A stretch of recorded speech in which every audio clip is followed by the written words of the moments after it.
So the elephant in the room, I believe, is just the persisting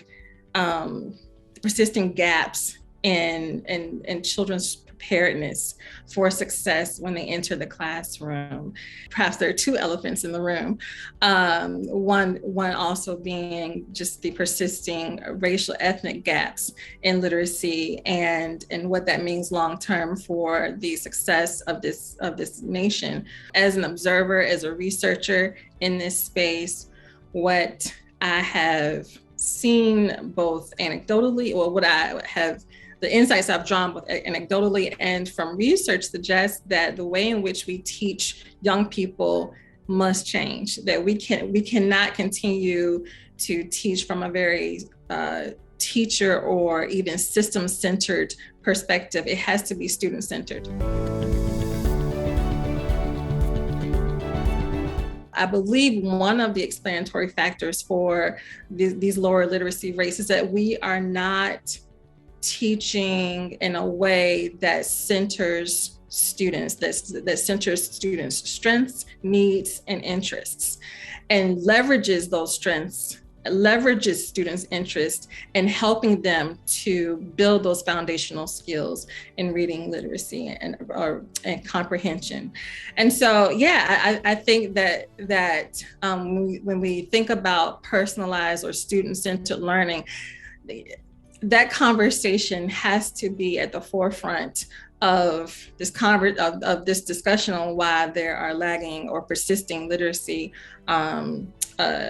deficits in this country. What I'm suggesting is that we revisit this notion of personalized or student-centered learning, and recognizing that it's not just about sitting a student in front of a computer and having them engage with technology for the entire class period. That's not it.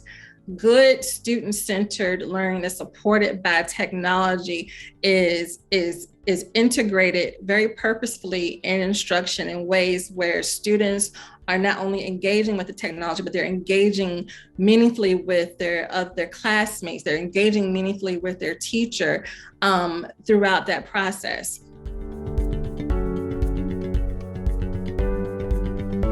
I think one of the challenges is that, teachers and research support this in a given classroom.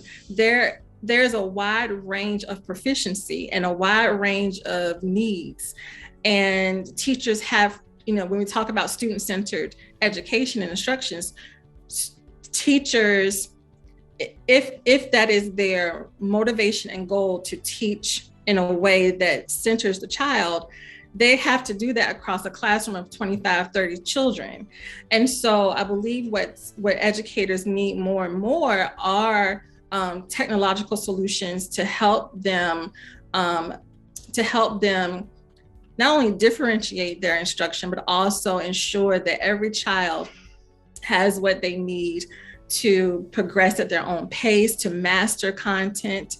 And so, that's one thing, technological solutions. I think another is professional development. I think educators need continued targeted professional developments that help them to, professional development that is aligned with their goals, and professional development that also incorporates those technological solutions that I mentioned.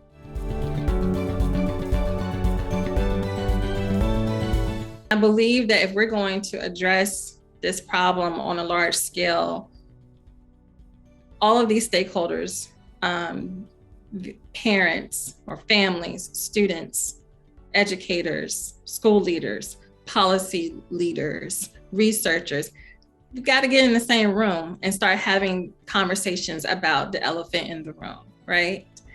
And, there has to be an equal voice in terms of what solutions are going to be the most appropriate for which populations of students.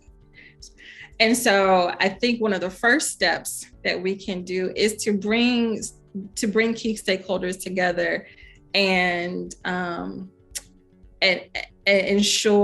empower each stakeholder's voice in one, calling attention to calling out the elephant in the room, and then bringing forward some very practical solutions in how we might be able to address the elephant in the room. Companies like Learning A to Z can continue to offer technological solutions that help educators to support their students in those foundational skills that they might be missing, and do it in a way that's fun, interactive, engaging, and that it doesn't segregate the student from the learning that's taking place in the classroom, but it very much is integrated in the overall classroom instruction.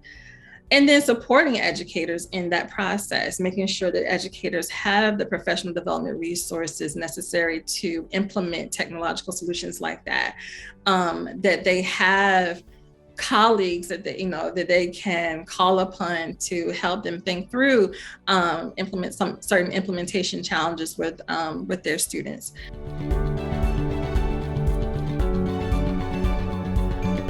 I think it's going to take time, one, to shift how we educate students, particularly in the area of literacy. And then it's going to take time to realize any significant shifts in student outcomes. But we have to start, right? We have to have those conversations. We have to make those instructional shifts. We have to make those structural changes to support what happens at the classroom level. We have to have the technology available that is student-centered and educator friendly. We have to have all these components in place. We have to have families who are engaged, who have resources and tools at their fingertips as well to support their students at home. We have to have all of these parts at play in order to eventually see what we're hoping to see in terms of increased literacy, not just overall, but especially within student subgroups, within Black and Latinx student subgroups in particular. Overall, I'm extremely passionate about ensuring that every child has an equitable and inclusive learning experience. I am passionate about ensuring that Black and Brown students can excel academically as well as socially and emotionally.